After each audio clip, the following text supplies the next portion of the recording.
your contribution is probably appropriate. And a warm welcome to everybody who's watching at home via YouTube, where it's being live streamed. The audio recording will also be available on Council's website for some period of time, and will be appearing there in the next couple of days. I wish to advise that council meetings are recorded, as I just said, and are made publicly available on our website. In accordance with council policy, I will ask the General Manager to confirm that the audio recording has commenced. Thank you. I wish to acknowledge the traditional custodians of this land and pay respect to elders past and present, and I also acknowledge today's Tasmanian Aboriginal community. Our attendees this evening are myself, Councillor Paula Reid, Deputy Mayor Councillor Joe Westwood, Councillor Sue Bastone, Councillor Gideon Cordova, Councillor Claire Gladeright, Councillor David Grace, Councillor Amanda Midgley, Councillor Christian Street, and Councillor Steve Wass. From our staff this evening, we have the General Manager, Mr Gary Arnold, Chief Financial Officer, Mr John Breen, Director of Engineering Services, Mr David Reeve, Director of Governance, Recreation and Property Services, Mr Daniel Smee, Director of Environment, Development and Community, Dr Katrina Stevenson, and our Media and Communications Advisor, Ms Sam Adams. We do have one apology this evening, and that is from Councillor Flora Fox. We move now to page 1 and to the confirmation of the minutes. The motion is that the minutes of the open session of Council meeting number 14 held on the 19th of July 2021 be confirmed as a true record. Do I have a mover for that? Thank you, Councillor Bastone, seconded Councillor Westwood. All those in favour? Aye. Against? Motion is carried. Workshops held since the last meeting. We held one workshop last Monday evening, the 26th of July, in relation to the review of council bylaws. Moving on to page 2, the declarations of interest. Does any councillor have a declaration of interest that they wish to make? No? Sorry, in the closed session.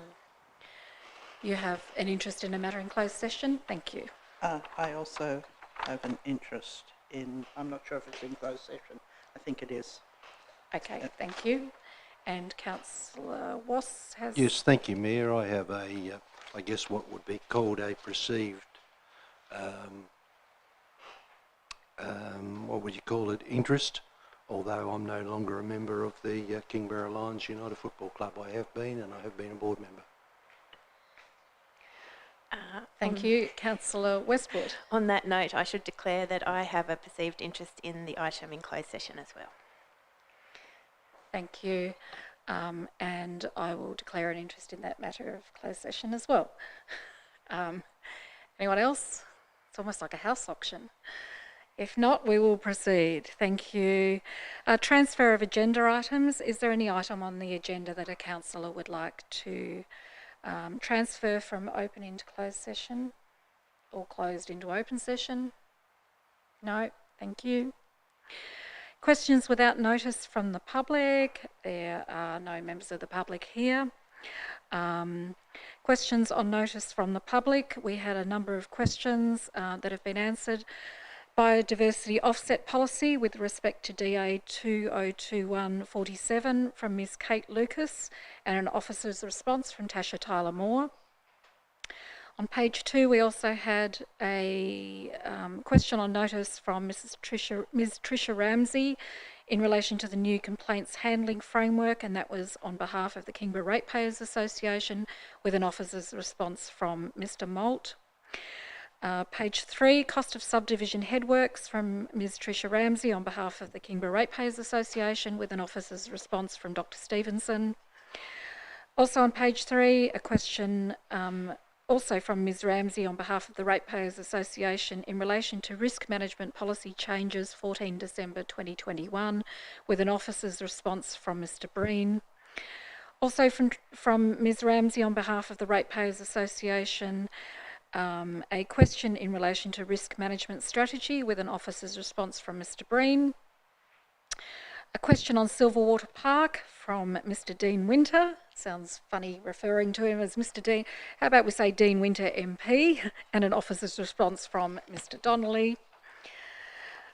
which takes us to page 4 and questions without notice from councillors. Are there any questions without notice from councillors? Councillor Bastone. Thank you, Mayor. Could we please have a breakdown of costs involved in the new roof on the Woodbridge Hall and why the quotation of $9,000 was unable to be met to remove the old vermin urine-ridden insulation bats so the new bats could be installed? Surely as the bats were on site and the scaffolding in place, it would have been cheaper to install the bats at the time. And I have photos to show the condition of what the roof is like. The amount of debris falling to the floor from the ceiling has to be cleaned before each use of the hall, and it's surely a health hazard, particularly for those doing yoga in the hall. Thank you for the question. I think we've all been made aware of this, and I know that I had a conversation with Mr. Smee about this last Friday, and he can provide some more details. Mr. Smee. Thank you, Mayor. The installation of the insulation was not included in the scope of works for the roof replacement. It was an item to be undertaken by the committee. The committee didn't have sufficient funds to fully cover the cost of the purchase of the insulation, so council covered the cost of that purchase. That was $5,000. The plan from the committee was initially to install the new insulation over the top of the existing. However, once the roof was removed, it was obvious that the existing insulation was in very poor condition and that the amount of debris left from the possums that had been occupying the roof for many years was far more significant than anyone had ever expected. So a quote was received. It's not so much the removal of the insulation that is causing the main cost. That's about $1,500 to remove the old insulation, but to get a gutter vac system in there to vacuum out all of that debris, the quote we've received is $9,000. The cost of the roof replacement came in at roughly $77,000. Council's budget was $75,000, so we've slightly over spent our budget, and under those circumstances, an additional $9,000 on top is difficult to fund when you're already overspent. So I'm in contact with the Hall Management Committee, and we are endeavouring to come up with a cheaper solution, and those conversations are ongoing, but suffice to say that we do acknowledge the issue, and it is one that all parties are keen to resolve. However, we need to do so within the context that we don't have a budget allocation for this, and the budget allocation for the roof is overspent. Thank you. Councillor Cordova and then Councillor Grace. Thank you, Mayor. My question is about offshore salmon farm noise pollution. The first question on this is the council undertaking regular noise pollution assessments at Gunpowder Jetty and Tinderbox in response to noise emissions from salmon farming operations? And more broadly, do we undertake regular noise pollution assessments at other locations where salmon farm operations can be heard from residential areas? I'm advised we will have to take that one on notice because we don't have Mr. Dool with us That's here okay. this evening. Thank you. Thank you. I've got another few, Mayor, if you'll indulge me, that may or may not need to be taken on notice. The second question on this is, has the council received noise complaints from residents of Northwest Bay about salmon farming operations at Gunpowder Jetty and elsewhere? Thirdly, We'll take that one on notice also. thank you. Thirdly, what is the total number of complaints the council has received about offshore salmon farming in the last several years, as many years as for which data is easily available? And then finally, does the council have any visibility over the number of complaints being made from Kingborough residents to the Department of Primary Industries, Parks, Water and Environment Marine Farming Branch or Marine and Safety Tasmania? And the thrust of that question is essentially, I believe that there are probably complaints that are, rather than going to the council, they're going straight to MAST and straight to Te Pipui. So I'm interested to know whether council has visibility over those complaints. Thank you. We'll have those all put on notice. Thank you. Councillor Grace and then Councillor Gladwright. Councillor Grace. Mayor, I addressed this question to you as I sent you an email last week, regarding questions I raised at the table and I feel I'm not getting sufficient answers to. I have no response from you. Is that going to continue while you're mayor, or with our relationship the way it is? Am I going to be shoved into a waste paper basket? Or could you please, a question, how will I deal with stuff without going to you? Thank you, Councillor Grace. I'm not aware of an email that I have received from you in the last week at all. I apologise if I'm looking at my emails here and I've just checked my junk mail. I can assure you there is not one here from you in relation to that, so I'm not sure what the question was that you asked. But Councillor Grace, look, let's put this, I think this is an opportune time to put this on the table. It's fair to say everyone's aware that the relationship that you and I have had has played out very publicly, and I have every intention of dealing with you respectfully and like every other councillor sitting around this table. I will have an open door policy for you, as well as all of your colleagues, to come and speak to me about any issue that you have concerns about. So I apologise, but I haven't received your email. If you would like to forward that to me again, then I will certainly respond to it. But please, I don't want you to feel that there is any degree of you being treated differently around this table from anyone else. I appreciate that, because that's endeavoured to the ratepayers. I suggest you maybe talk to Amanda, because I sent it to Amanda because I wasn't sure of your new email address as mayor. Okay. So my email address is the same as it was, but Ms Morton was away for some of last week and is away today, so I'll check with her and make sure that I see it. And I have just one other question, if Sure. I may. Yes. And I know this will annoy everyone, but I can't help it. Maybe you, as the first female mayor, and congratulations on that. Thank you. Maybe you might be able to help me to get our bus shelter painted pink back in it at the lowest note.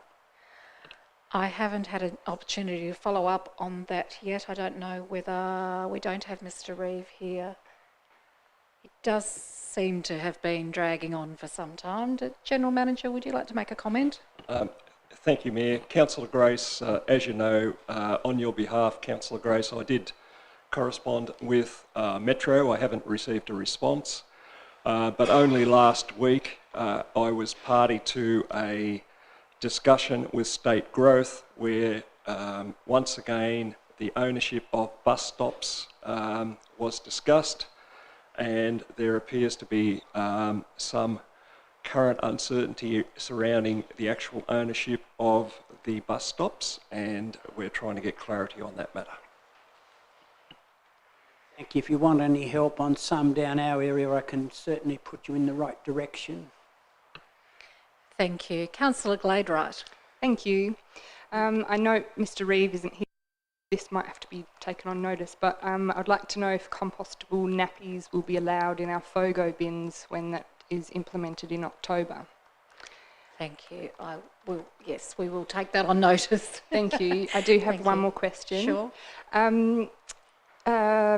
So in my campaign period, I've had a lot of people speak to me about the lack of GPs in our area, and also a 24-hour police station, and also firefighting, career firefighters being stationed in our municipality. I was just wondering if we have a strategy in place for ensuring that we get more of these services in our municipality, or is it something that we could develop as a council? Thank you for the question. We don't have a formal strategy in relation to that because they are, as you would be aware, matters largely in the state government domain.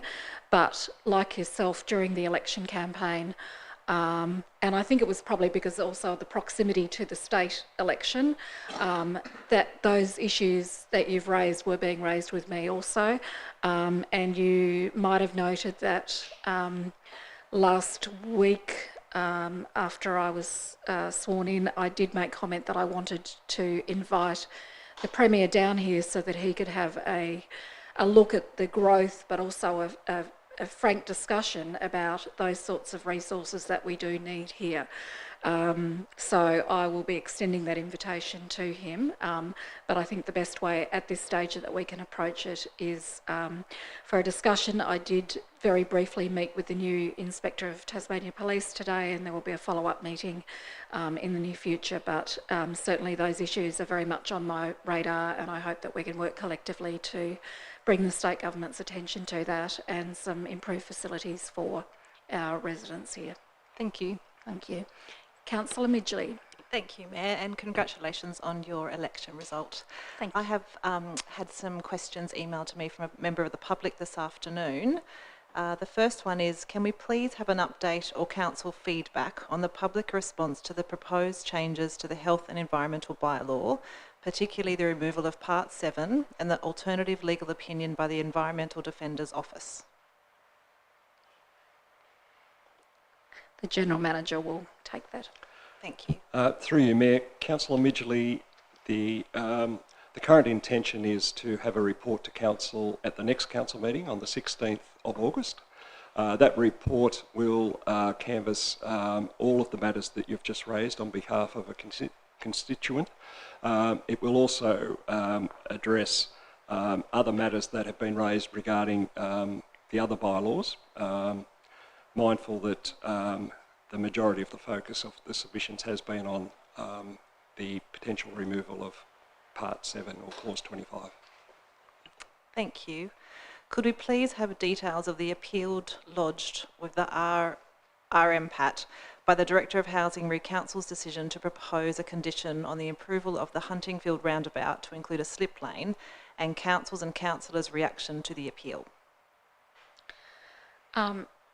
Look, I'm happy to answer that briefly, but I'm very conscious of the fact that it is within, it will be appearing for direction in the hearing this Thursday. Suffice to say, I think I speak on behalf of all councillors when I say it was a shock that this has been appealed. I did have a conversation with Minister Ferguson just prior to coming into this meeting, and we would like to see a resolution to this. There is a difference of opinion between the state government's state government legal advice about the inclusion of the slip lane.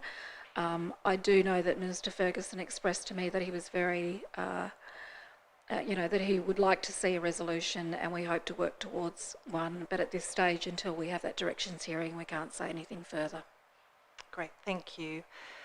In relation to the Part 7 bylaw, how many submissions were made in regards to this in response to that particular part of the bylaw? My recollection is 190, but I don't know whether that, if any staff members, we don't know. We'll have to take that on notice. I vaguely remember it being mentioned at the workshop last week, and I think it was 190, but we can confirm that in writing to you.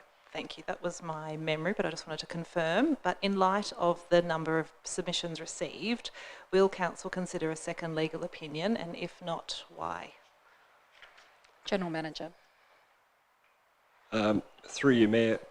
Councillor Midgley, thank you for the question. I can confirm that I am in receipt of a notice of motion that will come to the meeting on the 16th of August that seeks to find out whether there is support in the chamber for a second legal opinion.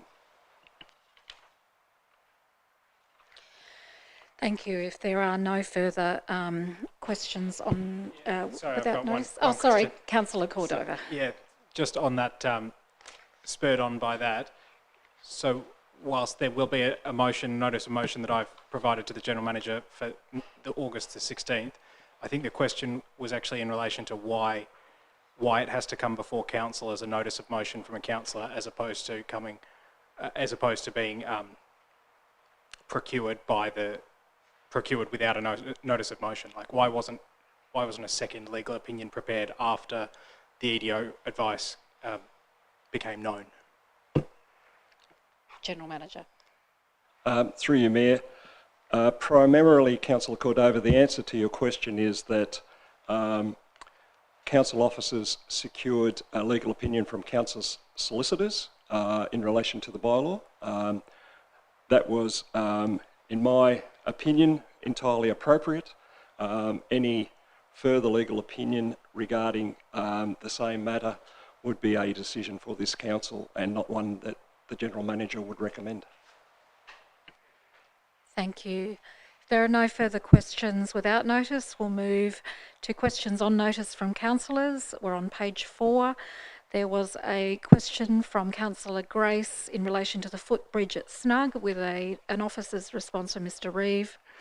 Question from Councillor Bastone in relation to signage in Huntingfield with an officer's response from Mr Reeve. On page 5 we had another question from Councillor Bastone in relation to council signing off on works with an officer's response from Ms Tyler Moore. And finally on page 6, another question from Councillor Bastone in relation to election signage with an officer's response from Mr Basham. Moving now to notices of motion which have been given. During the period there were no notices of motion that have been received.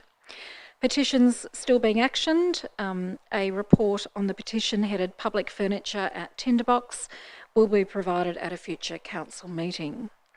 Petitions received in the last period. At the time the agenda was compiled, we did not receive any additional petitions. Moving now to officers' reports to council. We're on page 7. The item is policy 1.11, fraud control and corruption prevention, with a recommendation on page 8. Do I have a mover and a seconder, please? It's moved by Councillor Midgley and seconded by Councillor Grace. Councillor Midgley.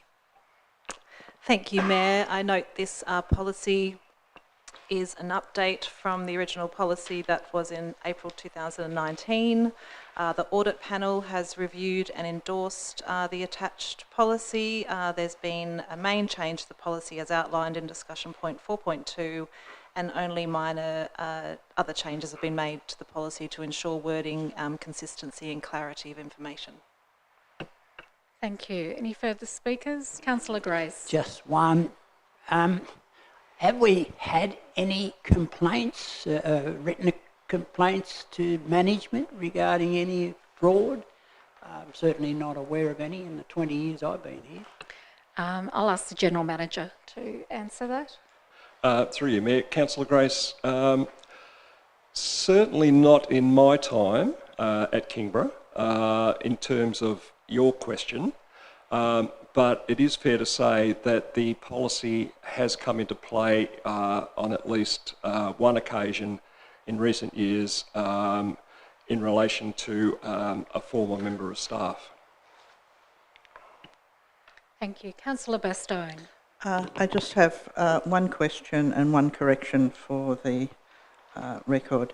I'm just wondering what significant fraud, is there a definition of significant fraud? Mr Breen. Yeah, through the chair.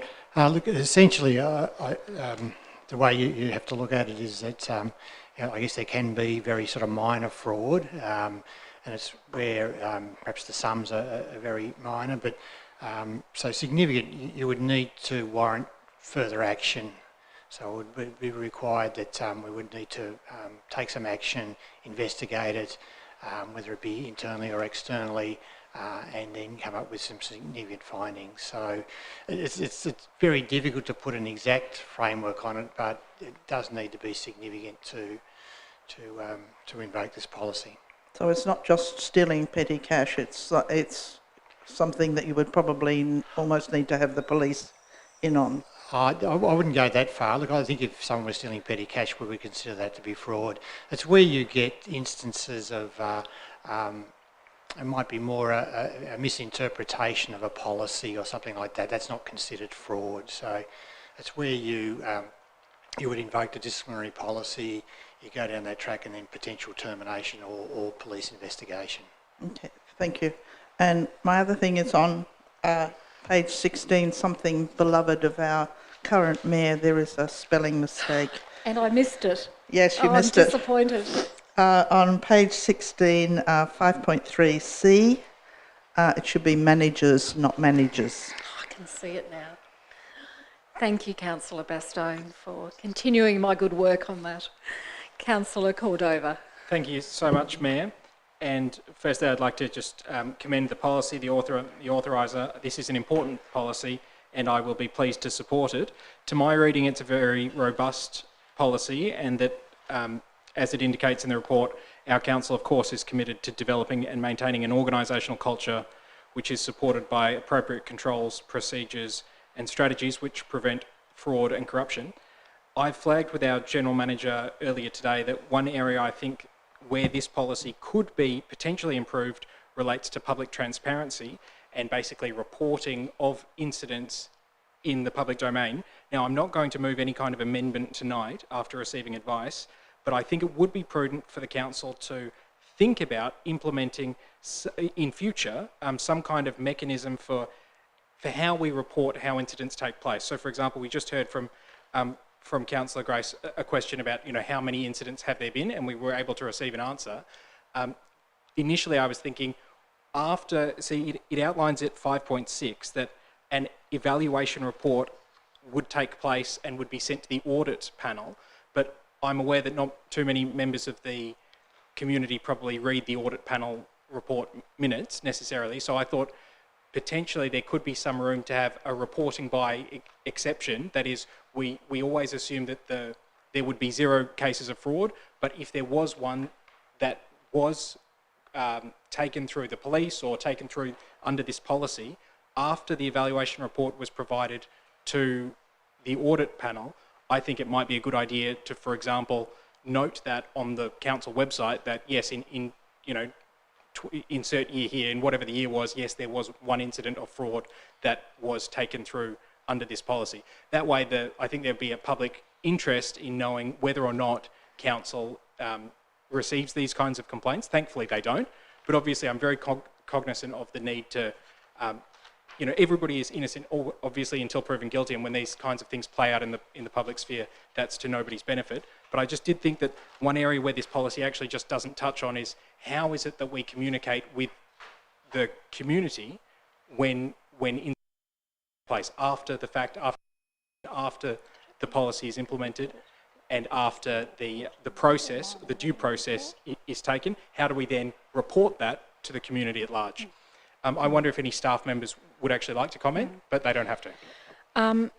We will take that on notice, although I did just ask the General Manager if perhaps the right mechanism for doing that would be a line within our annual report, because I'm aware that in organisations that is what they do. It would seem to fit with where we report other things, so we will certainly take that on board and to see if that can be, that would seem the most simple way to be open and transparent with the community. Thank you so much, Mayor. And if I could just conclude my remarks by, I guess, making it very clear that there is always a risk, I think, with any kind of policies like this, that we obviously never want to be litigating these things in the public sphere, because due process is fundamentally important. And so my request for some kind of thought to be given to public transparency is, I'm very cognizant and cautious that we don't want to put up a situation where anybody that accuses anybody of fraud then goes on the website. That's the opposite of what I'm saying. I'm saying something very different to that. So no, I understood that that's what you were saying, and certainly what my takeaway message was, once it has been to a conclusion, that it, without identifying obviously individuals, that it would be reported that there was, one case or 10 cases. Yep. Not that I suspect we will have 10 cases. That's right. Thank you. All right, thank you. Any other contributions? Otherwise, I'll ask Councillor Midgley to sum up. No? Closed. If that is the case, then the motion which we have before us is that Council approves the policy 1.11 fraud control and corruption prevention policy as attached. The mover is Councillor Midgley, seconder Councillor Grace. All those in favour? Against? Motion is carried unanimously. Moving to page 20, request for rate remission. Do I have a mover and a seconder for that? Councillor Midgley, Councillor Westwood. Just before we move into discussion on the item, I did just want to highlight there is a figure contained in here at 4.5, which was the old figure that had been provided in relation to the quantum of the rebate. You'll notice on page 21 that it's the 2018-2019 figure, but I have sought and obtained the updated figure so that the figure for 21-22 is $786.60. So just to put that in context of what we're discussing so we're clear. Councillor Midgley. Thank you, Mayor. I was waiting on Councillor Bastone. I thought I'd second it, but sorry, she put her light on. I beg your pardon. I'm sorry. I'm still learning how to dart my eyes around the room and see. That's okay, and I'm and right. Councillor Midgley is right in front of me. Sorry. That's fine. I'm getting used to that too. Feel a bit nervous even. So, in regards to this rate remission, as it explains the background in regards to the fantastic work that the Woodbridge Village Green project has been doing in regards to the community, and the Woodbridge community has been really active in this, and council has been supporting it. Basically, I support a further rate remission because I think it's a really great community project, and we sometimes can't quantify the social and community benefits that a project like this brings to the community. So I thank the great work of the Woodbridge Community Association and the great project that they're doing out there. I haven't actually visited this area myself. I look forward to Councillor Bastone sharing a bit more in regards to this. But in regards to the social aspects and what they're actually giving, if we were to quantify their volunteer time and the amount of resources, I guess, that they're doing, really it's quite a big, it's a value, for the dollar in regards to the rate remission that we'll be providing. Thank you, Councillor Midgley. Councillor Bastone. My apologies once again. Quite all right, Mayor. I do have a question first before I extol the virtues of this great area. The annual rates, does this include the stormwater levy, or are we going to have to pay that as well? Mr. Breen, can you answer that for us, please? Yeah, no, through the chair, I'll have to take that one on notice. Sorry. Okay, thank you. Because with the Woodbridge Church and other areas, although we get a rate reduction, we still have to pay the stormwater levy on everything. So I'll just sort of say, this is a really great community project which has come about by someone kindly donating the land, which had originally been going to use for a medical centre, and the community felt they needed another area. So it's adjoins St Simon and St Jude's Church, and with the South Channel Garden Club, we have worked very hard to plant it. It's a really pleasant area we had our Christmas carols in there. It's a really great park, quite different to the area directly opposite Silverwater Park, but a great addition. It has a pathway running through it, and it encourages people to go into St Simon and St Jude's and look at the history of the area. I guess that's all I need to say about it. It is a great thing. Thank you, Councillor Street. Thank you, Mayor. Look, this is a wonderful project, and we should be doing everything to encourage it. I just have one question, and that is, what's the long-term solution here with respect to this matter? Is there, if this area is established as a permanent public area, is there a way to make the remission of rates permanent so that it doesn't need to continue coming back to council. Mr. Breen. Yeah, through the chair. No, I'm not aware of any mechanism to make it permanent, but it's something I'll take on notice and come back to you with an answer. Thank you. Take that one on notice. Any other contributions? Councillor Midgley as the mover. No, thank you to councillors and Councillor Bastone especially, providing a wonderful insight, and I'm sure a councillor who attends that probably more than a lot of us here. So, yeah, it sounds like we have support for that, which is great. Thank you. The motion is that Council, by absolute majority, resolves that the application for a rate remission by the Woodbridge Community Association for 10 Potters Road, Woodbridge, be approved for a period of 3 years. Moved by Councillor Midgley, seconded by Councillor Westwood. All those in favour? Against? Motion is carried unanimously. We move now to page 23. A recommendation on page 24 about appointments to external organisations. Do I have a mover and a seconder? Councillor Street moved. Councillor Westwood second. Councillor Street. Thank you, Mayor. Pleased to move the recommended motion being that you be appointed Council's representative to Legat, Tas Water and the Copping Refuse Site Joint Disposal Authority and Copping Seacell. These are all important organisations, whether it be representation on Legat or the significant financial and infrastructure interests that we have in Tas Water and the Copping site. And I think it's appropriate that you, as Mayor, be the appointee to those roles. Thank you very much. No further discussions. Thank you so much for that honour. The motion is that Council's Mayor, Councillor Polaritte, be appointed Council Representative to the Local Government Association of Tasmania, Tas Water and Copping Refuse Site Joint Disposal Authority and Copping Seacell. It was moved by Councillor Street, seconded by Councillor Westwood. All those in favour? Against? Feel free to. Happy to debate it. That was carried unanimously. Thank you. Moving to the financial report for June 2021, which is... Oh, skipped a whole section. My apologies. For some reason I put a tick next to that one. Our meeting just got a lot shorter. Moving to page 25, we have a matter in relation to the Local Government Association of Tasmania General Meeting with a recommendation on page 48. Do I have a mover and a seconder? Councillor Midgley is the only one putting a hand up, even though I'm trying to broaden my view. I'm saying move to discuss. Move to discuss. Thank you. Do I have a seconder to move to discuss? Councillor Street. The motion is that the matter be discussed. All those in favour? Against? The motion is carried unanimously. Councillor, nobody's got their lights on now.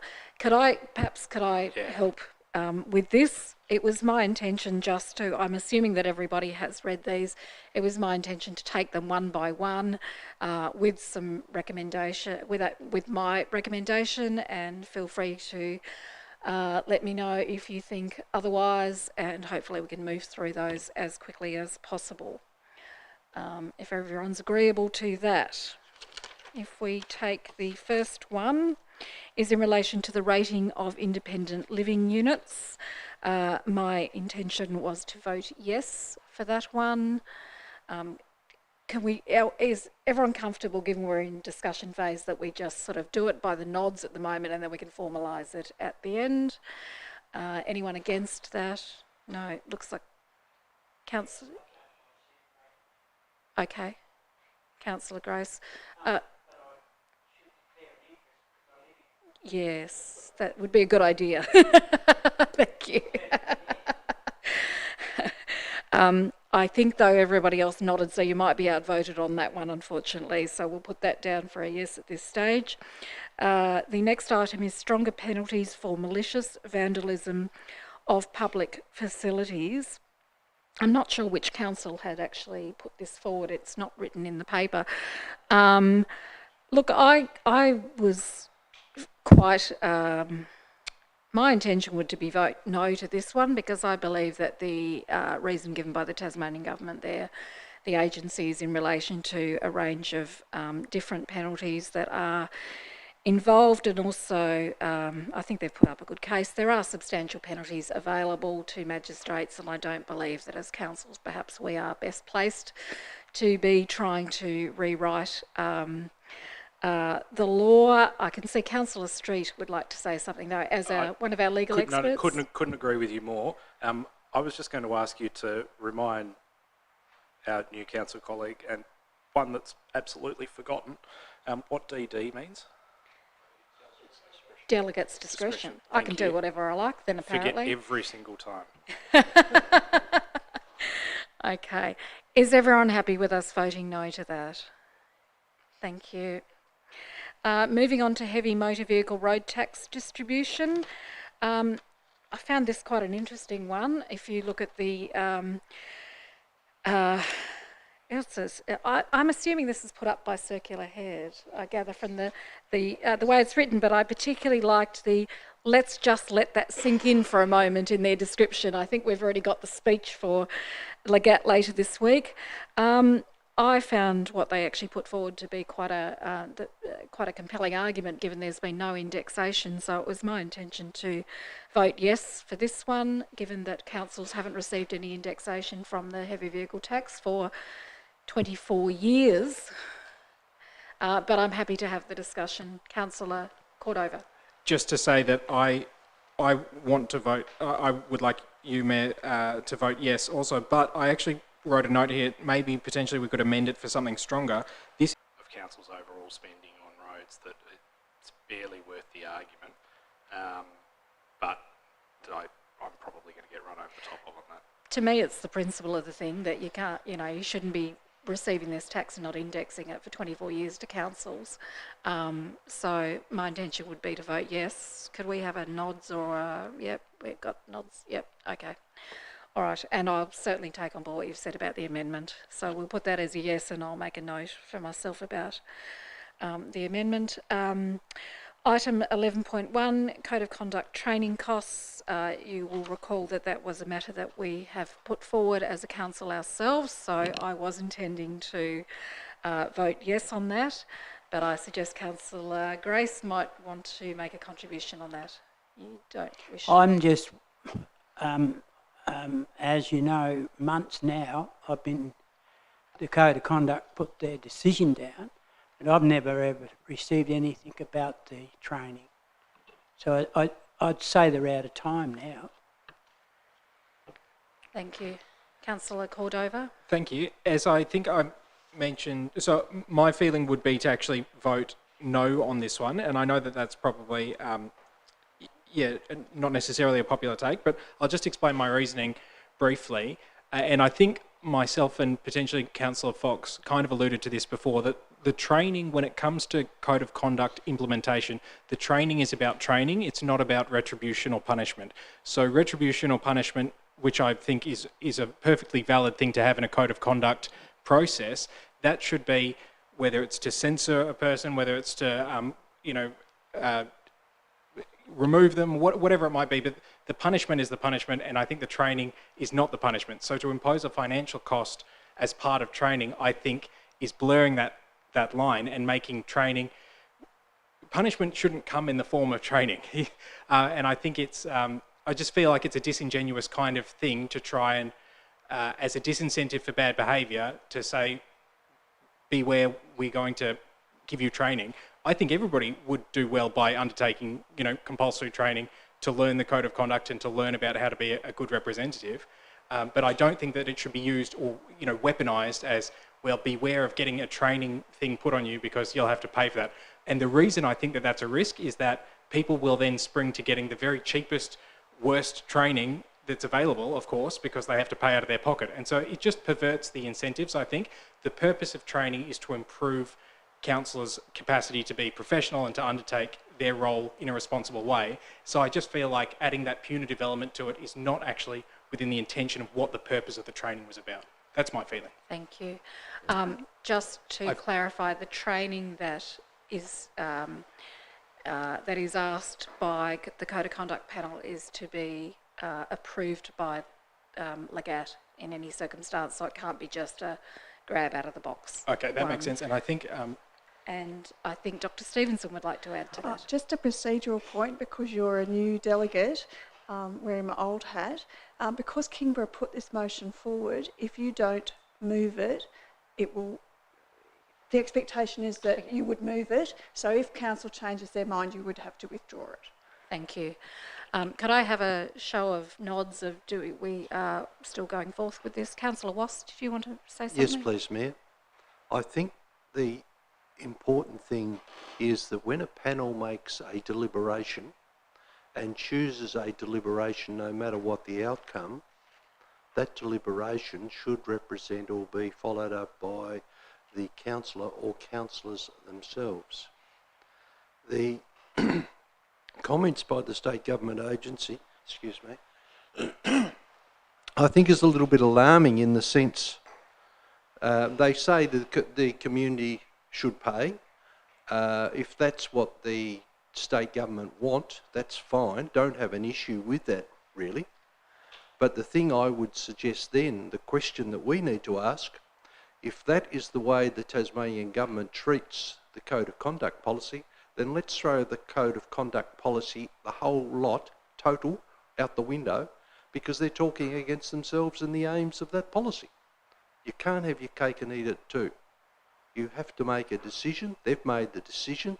The panel calls for action, and no matter what the panel makes up, what we've said is that we don't want that shared necessarily by the community. They've said if the community elects someone, they need to support the community. And as I said, I don't have an issue with that. But if they're not going to enforce their own policy, my question is, why do you have a policy? Thank you. I will note that in my address to Legat about this. So I think there was general, the majority were in agreement with this going forward, so we will be taking that forward with a yes vote. And moving now to item 12.1, renewable energy project developments on Crown land.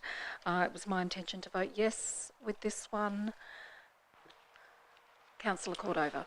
Thank you, Mayor. So on this one, I thought I have it ticked in pencil as a no for me personally, and okay. The reason for that is about my concern around giving carte blanche to ignore environmental consequences of renewable energy projects on Crown land. I think the way forward is to be cautious and to tread carefully, and this seems to me a very blunt approach to, if I just read the decision sort, it's that the Legat will lobby the state government on behalf of all councils for the implementation of a statewide policy to make suitable Crown land made available for all types of renewable energy developments to support social and economic benefit. I think it's a far more nuanced thing than that, and I did have a read of the Renewables Tasmania draft Renewable Energy Coordination Framework from the Department of State Growth, and it does make for good, albeit broad reading. I think there's a general generally, obviously, renewable energy is a good thing and this transition is taking place.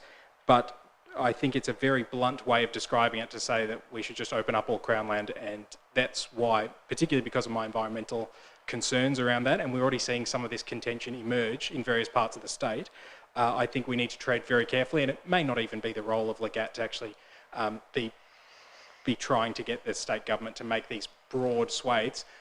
Why do I say that? Each individual council area is very different. So Kingborough's environmental values among the community might be very different to those on West Coast Council or anywhere else. I don't think a one-size-fits-all approach is correct for when it comes to giving up Crown land for any purpose, whether it's for renewable energy or any other purpose.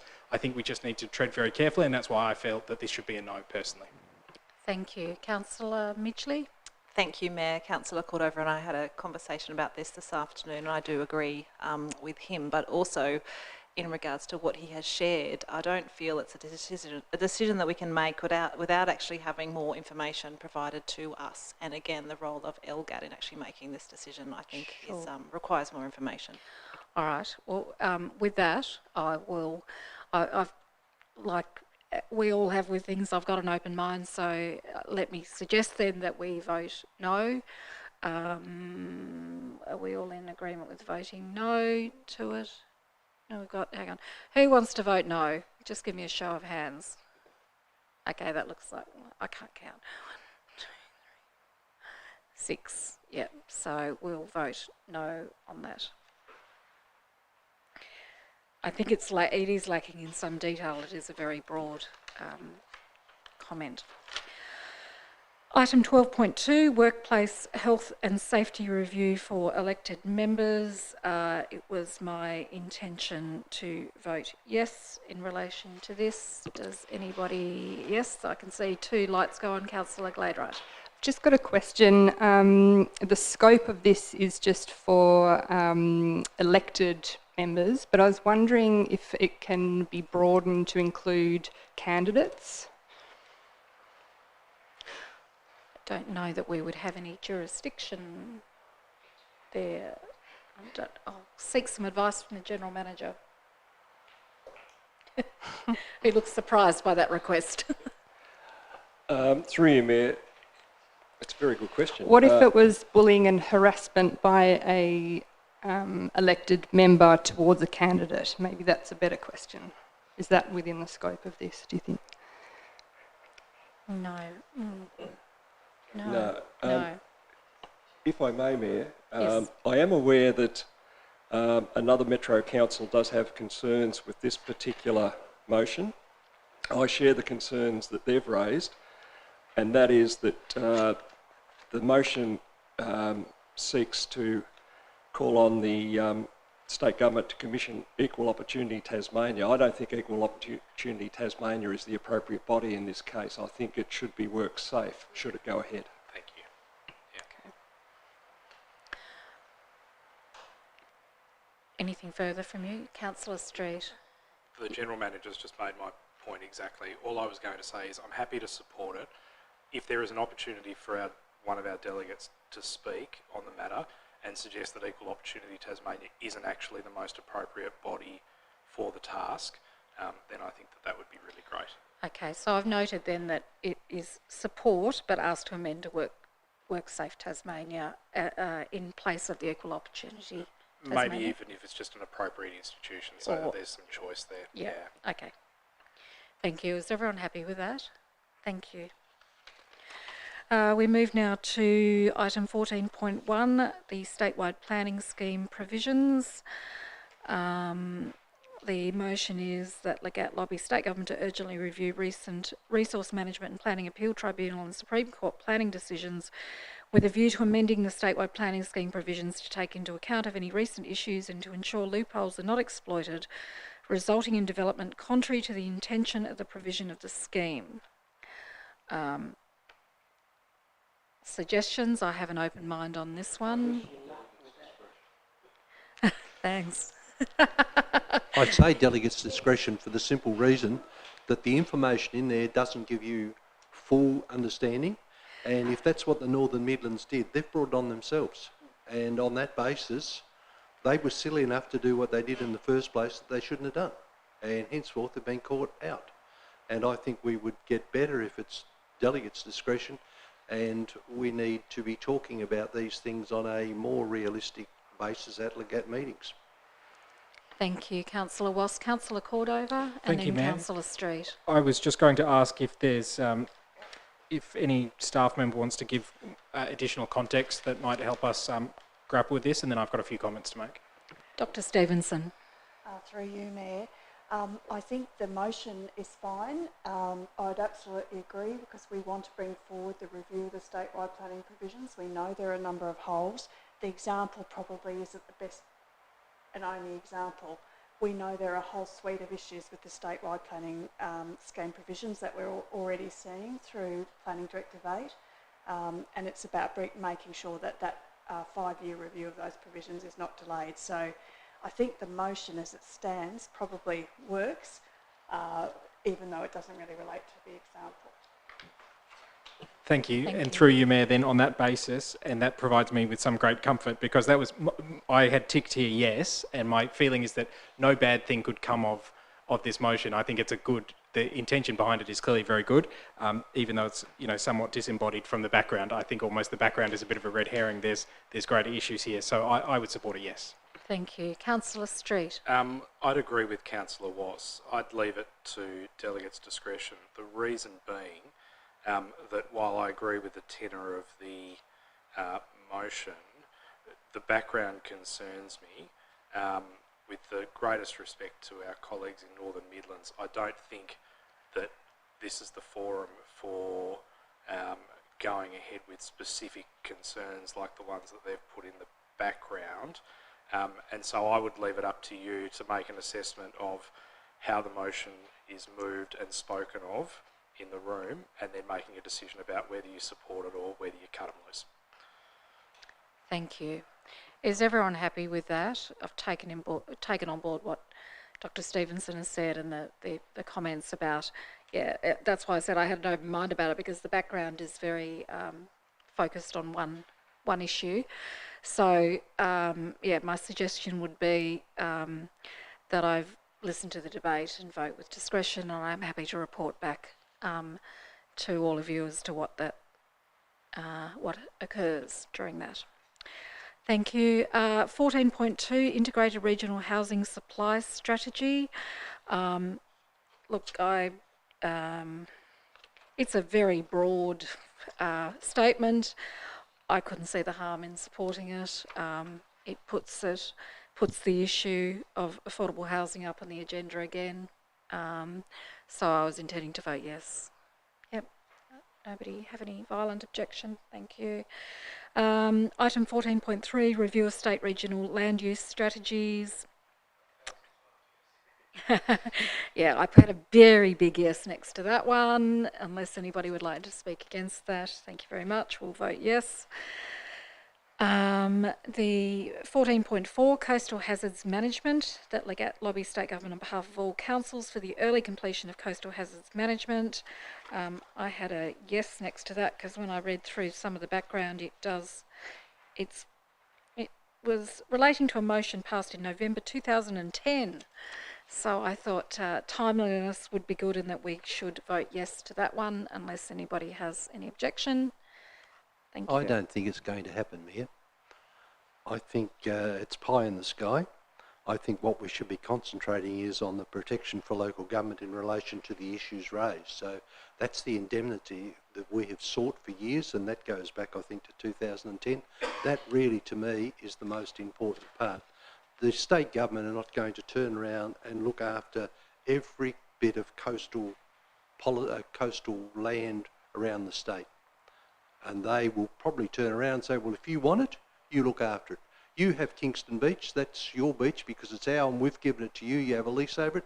You do on Kingston Beach what you're telling us to do. And I think maybe we could be at the wrong end of the dollars and cents at the end of the day. But I really believe if there is something that we do to the coastal areas that happened in New South Wales where the coast was being eroded, those local government areas copped the flak and they were sued, and that's what we want. That's to me is the most important aspect, and I think the other is unrealistic. Thank you. Are there any other further comments in relation to this? You talk about it all night, Mayor, because we have plenty of examples. Yes, we do. We do. Mayor. Councillor Midgley. Thank you, Mayor. I'm just wondering if you had any conversation with Dr. Stevenson or Mr. Dool in regards to this one. Not as yet. No, we haven't. But we can certainly take advice prior to the meeting. So, if you're happy to once again go with delegates' discretion based on some conversations that we'll have with staff before the meeting, I'm happy to do that. Unless you want to provide further direction.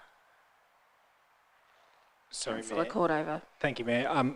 My feeling would still be a yes, because if it doesn't manage to get up, then what does that mean for talking about coastal erosion for Legat? So I just think to have the agenda item there is I'm happy if reading the room if delegation is better, Sure. but I would prefer a yes. Okay. I don't want to lose it. All right. Well, I'll propose a yes then, and I certainly will take that on board, and we'll perhaps get some advice from Mr. Dool ahead of the meeting as well. Whether there's anything of value that we could add to the motion, perhaps. Thank you. So that's a yes. Moving on to item 14.5, community-based engagement strategy. This seemed a very, well, it seemed a no-brainer to me. It seemed a yes. It seems like there's an undertaking there from the state government to proceed with this in any event. So I was proposing a yes for that. Yep, no violent objections, so that's a yes. 14.6, Parks and Wildlife Service maintenance infrastructure. Asking for lobbying the state government for implementation of coordinated long-term 10-year strategic asset management plan to be implemented by Parks and Wildlife for all their customer-facing public use assets and infrastructure services. I was intending to vote yes for that. I believe they have something similar, but it might be a 5-year one from memory. Councillor Bastone, did you want to make some comments? Yeah, I just wanted to ask the question where it says that PWS is open to discussions regarding lease or transfer of responsibility of appropriate key assets to local government. I just wondered if we were going to go down that line, but Mr. Reeve isn't here tonight to ask him because there's several areas on Bruny Island that are under parks.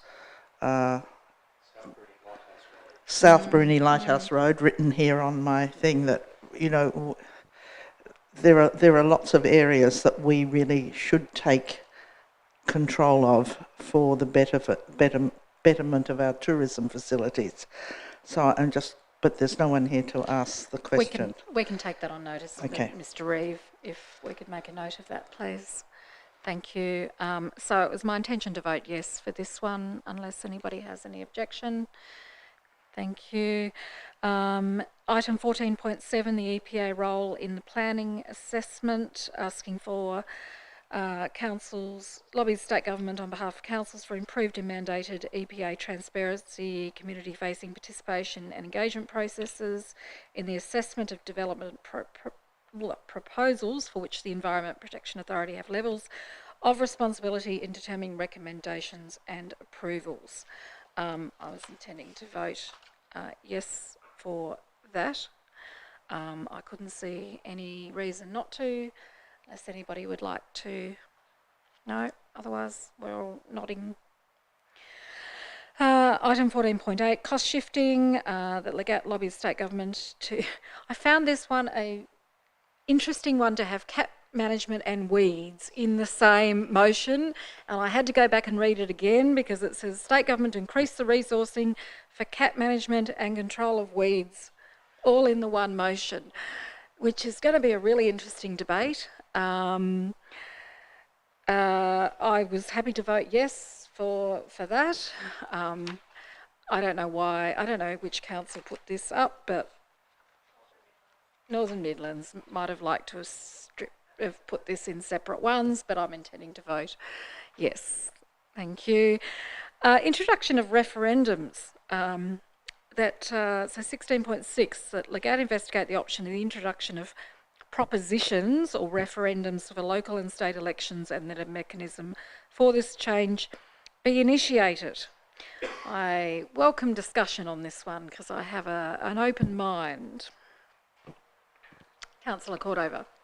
Thank you, Mayor, and I spent some time pondering this one myself. On balance, my recommendation would be no, and the reason, what convinced me of that, is that this would be a significant departure from any established Australian legal or democratic framework, a departure from any of them. I also think that it's interesting that in the past, where there have been electoral polls, that they've gone with the people, which I'm very thankful for. So even though it's not mandatory, they have ultimately gone with the people, whether it's on height limits or, you know, at a federal level, the marriage plebiscite, for example, marriage equality plebiscite. I think that because there are some areas, for example, when they've done polling to find that, you know, after particular catastrophic events, and I'm thinking now of the horrific event of the Bali bombings, they did polls of people, and the vast majority of people supported the death penalty in that particular circumstance. Now, had an electoral poll got up that was then mandatory, there's absolutely no discretion there if you pass this mandatory thing that says, well, now it's mandatory, when in fact, you know, these are nuanced issues that need to be discussed and deliberated. Long story short, I don't think that really, if anybody is going to lead on this, I don't think it should be the local government of Tasmania. I think it should be, you know, the High Court or the Commonwealth Parliament, or, you know, I think that it's probably not our place to start this. So I think that what gave me comfort was that on the times where it has been used in Tasmania, you know, building heights, for example, or with Sorel amalgamation, that in every case so far, so there's no real reason to change it yet. Were there an example where, you know, if marriage equality had passed in referenda or in plebiscite rather, and then the government had gone against it, well, maybe then there would be a reason to start agitating for it. But in this case, there's no reason that I can see to start agitating for it, and so I would say no. Thank you. I'll put that I vote no. I thought that some of the background information, you know, and particularly the state government comment, it's not actually very clear what they're asking for. And so I would propose no, unless anybody has an objection. Everyone's nodding. Thank you. And the final item under Legat is recognition of assistance dogs at 16.2 that that the state government lobbied for the inclusion of assistance animals into the Dog Control Act, and I think that's a no-brainer, and that would be a yes, that we would want to see that, because I do know that many members of the community have some problems in accessing services and locations with their assistance dogs, so that would be a yes. Thank you. So that was long. Thank you very much. I will endeavour to represent Council's views accurately and with frank and fearless discussion. Councillor Midgley, did you have a question? Oh, sorry, do you need to move the motion? I will, yes. Oh, sorry. I was just getting to that. Thank you. So, having said that, could I have, please, a mover and a seconder? Moved by Councillor Gladeright, seconded by Councillor Street. And the motion is that we vote in according with the discussion that we've just had, which thankfully Mr. Smee has recorded for us. All those in favour say yes. Yeah. Against? Thank you very much. That is carried unanimously.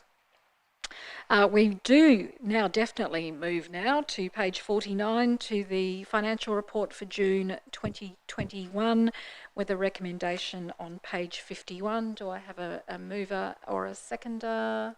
Councillor Westwood will move, Councillor Cordova seconded. Councillor Westwood. Thank you, Mayor. This is Council's financial report for the 2020-21 financial year at the end of June 2021. The forecast underlying result is a deficit of $231,000. This is a significant improvement on the original position that was forecast 12 months ago.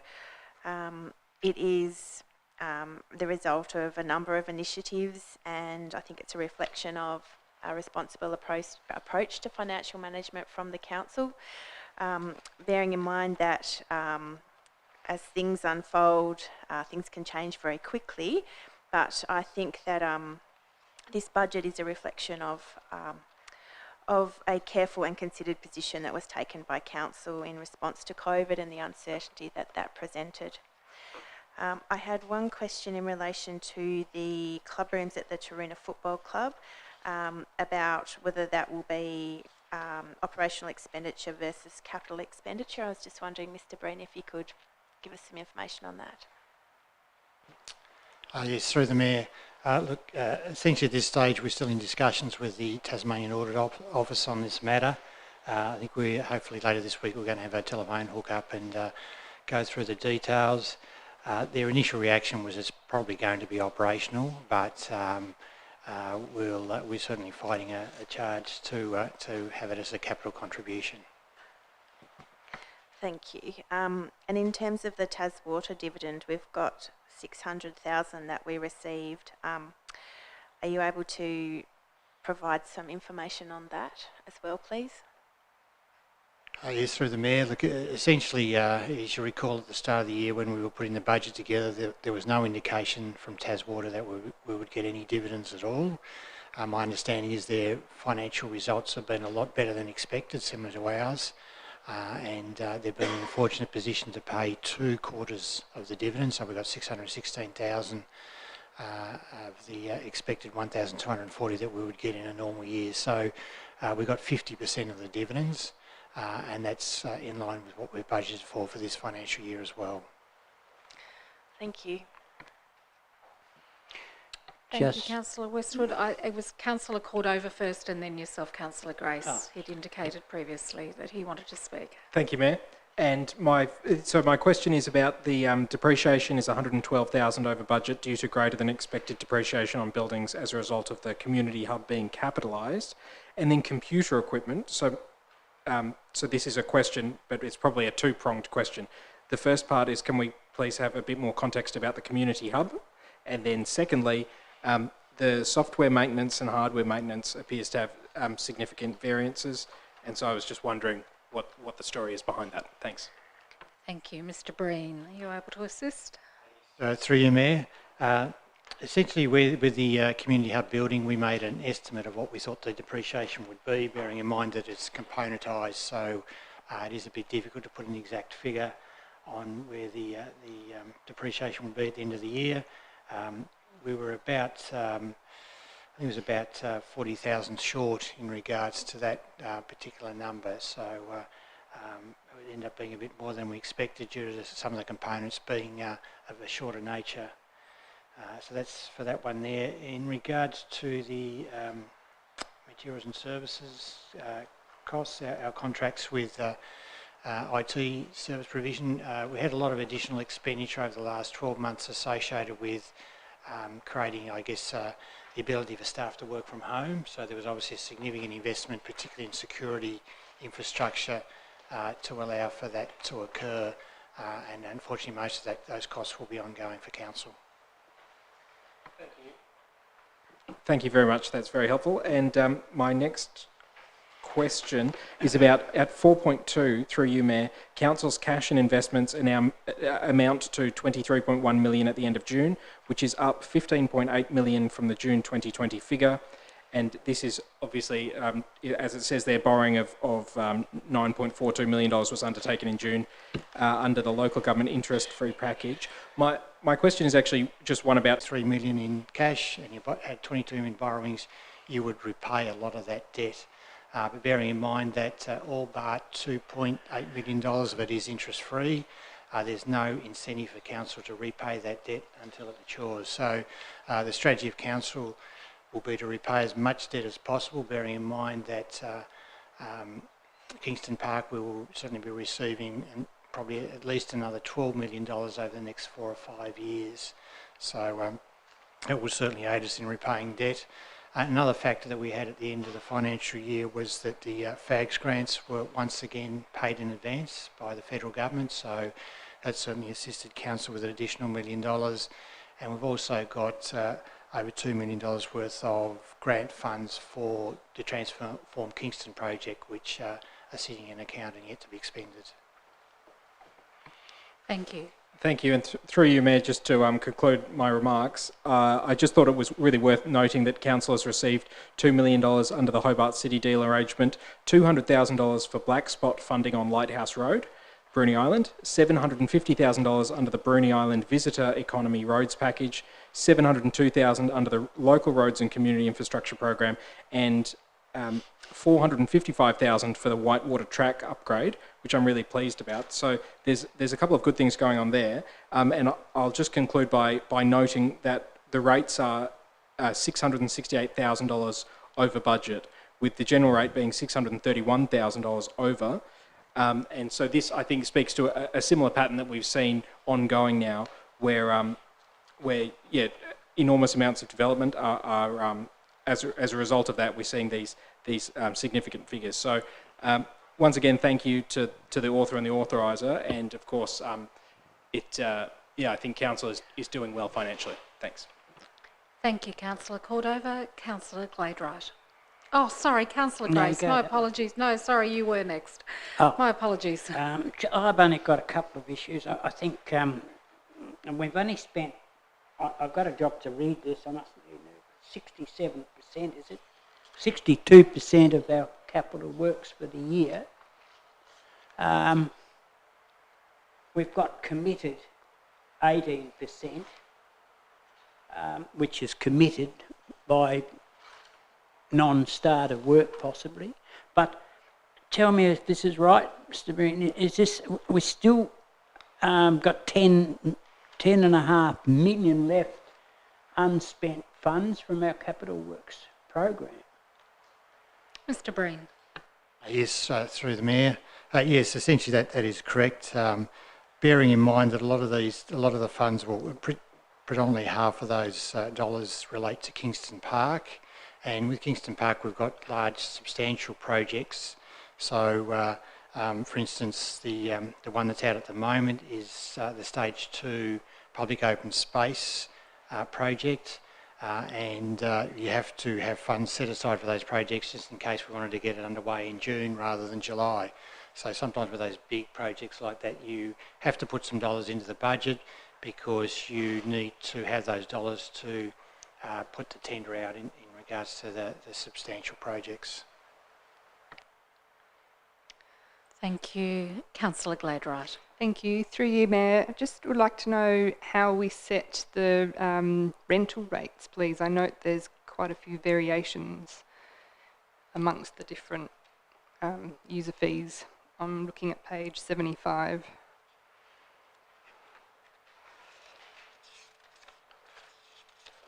Like some are thousands, some are hundreds. I think Mr. Smee is, that's your domain, isn't it? Through you, Mayor, rentals are either set at the time that council considers a particular lease, or they're set through the fees and charges process, which is done as part of the budget preparation. So it depends what you're referring to, but most of the rentals that relate to when we lease a council facility are done on a case-by-case basis as they come to council. So just wondering then why some are thousands and some are only hundreds. Is there, like, how does it end up being like that? So essentially the main difference relates to whether the entity that we are leasing to is commercial, in which case we invariably apply an independent market valuation to the rental, whether they're not-for-profit, whether the lease is a land-only lease and the lessee will own the assets, or the other factor we do take into account is it may be a not-for-profit entity, but they may be, for example, a member-only based club where there's no public access to the facility. So they are the type of factors that we take into account. Thank you, Mr. Smee. Any further questions? I just had one actually, and it follows on from Councillor Gladwright's question about the rental fees. The rental for Kingston Hall, we had budgeted $1,800 and the year-to-date actuals were $31,700. Wondering what it just stands out as a $30,000 difference almost. Could you provide us with some information, Mr. Smith? Yes, Mayor. There is evidently a line that dropped, which then put it out of whack. We definitely intended, indeed received more income for the rental of hall. It is used hall.